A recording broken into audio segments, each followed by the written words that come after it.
So, as always, we begin by acknowledging the original stewards of the various lands that we are on. We also acknowledge our ancestors. We acknowledge all those who toiled without compassion or compensation. We acknowledge all the elders and community stalwarts whose shoulders we stand on as we build, share, learn together for our collective liberation and sovereignty. So, if you can please do us the honors by introducing yourself to our listeners and viewers and tell us about your amazing work. Oh, thank you. So my name is Adil Hassam. I'm the VP and head of community banking here at BDC. BDC is the Business Development Bank of Canada. So community banking is a new line of business for the Development Bank of Canada. We announced publicly the launch of this line of business on November 22nd last year, but we've done like some work prior to that to be able to launch in the market. And really, why did we set up a new line of business for the BDC? It's really because we have an ambition to reach much more entrepreneurs in a different way. And really, what community banking is all about is to work through lending partners to reach these entrepreneurs that are namely underserved and underrepresented in the entrepreneurship ecosystem in Canada. So it's a B2B2C model. And I'll explain just a little bit more what do I mean by that is we would be partnering with a bank, a credit union, or with a community-based lending organization such as Futurepreneur, Face, Evolve, to reach entrepreneurs that are having a harder time accessing financing. But financing is only one part of the story. There is also the support that goes along to help the entrepreneur, invest the financing in an appropriate way, to build business plans, etc.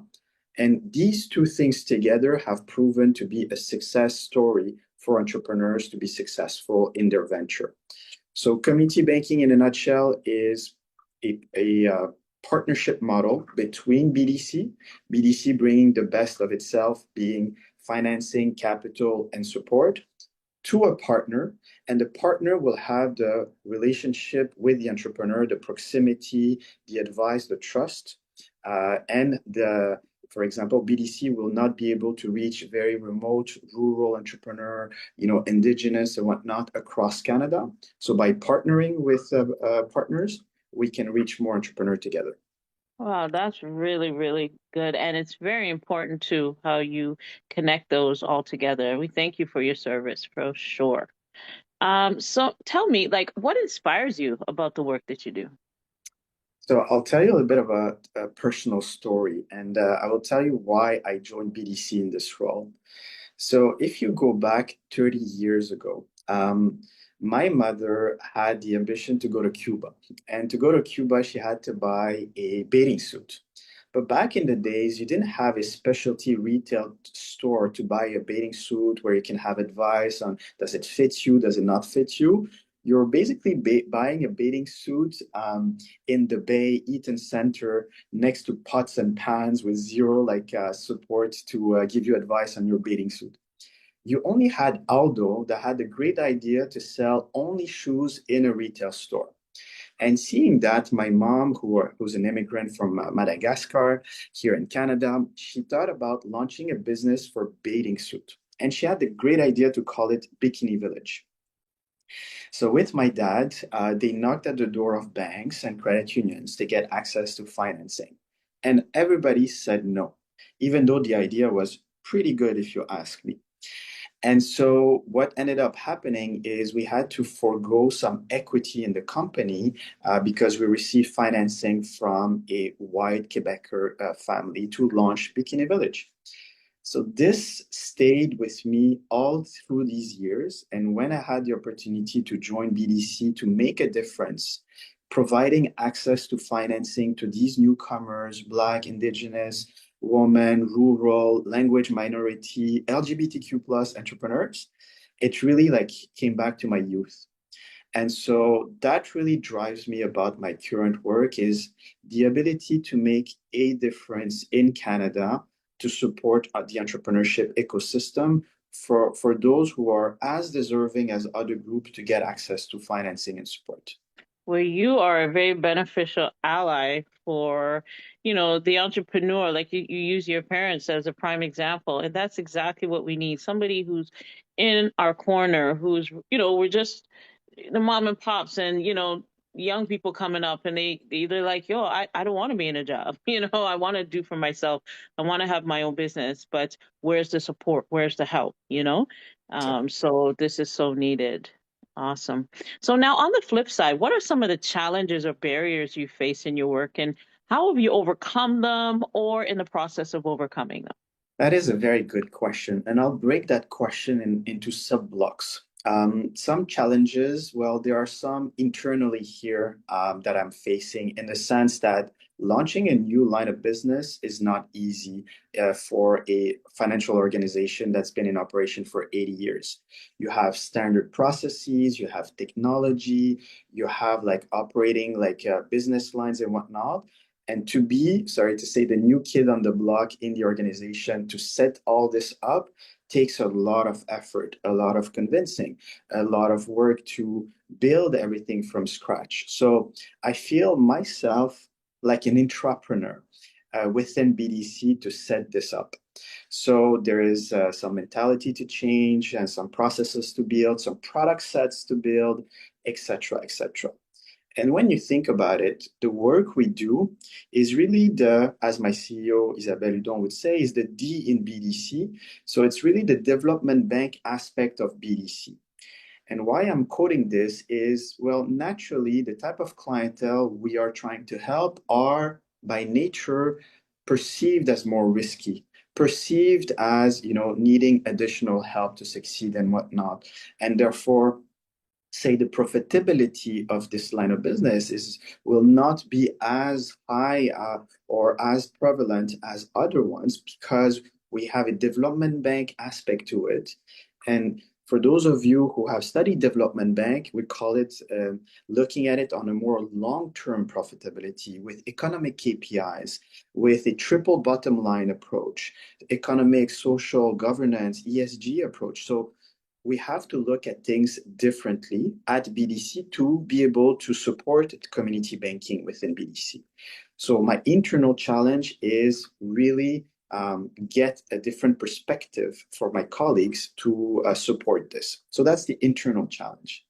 Once this is done, and I have my box of loan guarantees or financing for partners that I have to convince banks, credit unions to embark into this journey with us to provide financing for, equity deserving groups, underserved entrepreneurs. Second challenge. Then third challenge is get them to promote this product because banks and credit unions, contrary to Futurepreneur and Face, who are only providing this service, banks and credit unions, they have hundreds of products to sell in their toolbox. They have to sell credit cards, they have to sell bank accounts. So this loan guarantee program we have with them, it's one out of many. So then there's another level of convincing to, hey, let's promote together this product for the benefit of entrepreneurs. So you see there's internal challenges, then there is the negotiation with the partner, and once it's set up, the partner has to promote it to entrepreneurs. So it's multi-layer challenges. Yeah, I totally understand that. Absolutely. So, now, like currently, do you have anything that you're looking to like amplify in your work? Anything you would like to share with us that's coming up new? 100%. So last week, I was part of a panel in Toronto, part of the Canadian Lending Summit. And really, I talked about and brought some of my partner to explain to the room field of bankers, credit unions, lenders, fintech about community banking. Because it was launched November 22nd, but I realized speaking and networking after the event, nobody has heard about us that much. We are not as known as BDC Financing, BDC Capital, BDC Advisory, our other line of business, who are known for years. Well, BDC Community Banking is merits to be more known. So that's first thing. The second thing is, our key priorities, and we announced it when we launched Community Banking. We have big ambition. There's 1.2, 1.3 million entrepreneurs in Canada. but BDC could serve, say, three, 400,000 of them. Well, we have as an ambition community banking to help touch at least 100,000 entrepreneurs more over 10 years. When you look at how many BDC has today, we are serving 107,000 entrepreneurs today. So think about it. Over 10 years, our ambition is to add another 100,000. It's a big ambition for community banking. And we can only do that if we do have partnership who believe in this similar program, be it banks, credit unions, or community-based organization, be them for Black, Indigenous, women, or other groups who wants to join forces with community banking at BDC to reach those entrepreneurs. Awesome. That is absolutely amazing and very, very beneficial.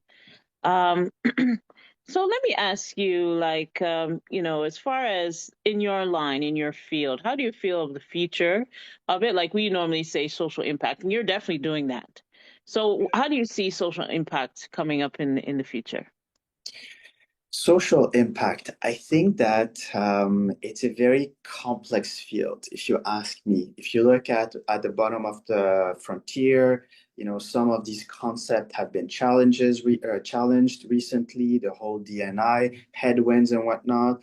But if you look at it in Canada purely, I think that the Canadian economy, the Canadian demographic has benefited from social impact, from diversity of entrepreneurship, of population. I mean, there are not a lot of countries in the world that has multiple languages as official languages. That's part of diversity. That's part of, the force of Canada. And that's only on the language front. We also have diversity of culture, of peoples, and whatnot. So, social impact to me, if you link to entrepreneurship, it is a force to grow our economy. If we are welcoming and we provide equitable chances to succeed in the entrepreneurship scene, it is going to counter some of the headwinds we have from tariffs, from other forces that are hitting our economy, be it like the aging population and whatnot. If we promote entrepreneurship at all levels, that is, I think, one of the future trends. The second thing is, as I just said, there are so many entrepreneurs that are part of the baby boomers, and they are about to retire. And if you look purely at economic stats, 10 years ago, you had 100,000 entrepreneurs more than today. However, the population 10 years ago was 10 million less. So we lost for a growing population 100,000 entrepreneurs. How do we counteract this trend? Because it is the backbone of our economy, small, medium enterprises. So by providing financial solution that is equitable, by recognizing that, our superstars are not only athletes, are not only actors, but I would say our entrepreneurs are our stars, and we should value them, we should promote them, and we should support them at all levels, at all backgrounds. And that is something that I think social impact should make it core to its ambition, and it will help the economy, creating jobs, creating GDP, creating resiliency of our market, etc. Final thing I will say is when we look at entrepreneurs, we should look only at the entrepreneur and its business and contribution to the economy purely on a business by business basis. Behind each entrepreneur, how many families are fed through the salaries and the revenues of the employees, of the entrepreneur? The ramification of supporting an entrepreneur, we often forget, is multifold, and it goes very, very deep into the Canadian economy. And so I would wish to see more in movies, let's say, entrepreneurs and celebrating them as actors and athletes. Absolutely. I always say, like, with social impact, it's something that is just, I think it's overly emphasized and kind of, oh man, it takes away from the organic term of social impact. I mean, back in my parents' days, if we needed a cup of sugar, you knock on your family's door. Or in Africa, we have a term, and you're from Madagascar, so you're well, where like, it takes a village. And so we know that that is all forms of social impact. It's been going on for thousands of years. But I see that there are things that have been gone off course, so we have to kind of realign and get those natural ways of going about how to be your brother's keeper and your sister's keeper, in order to make this world a better place. And we have Gen Z and Alpha and whatever these new ones coming up.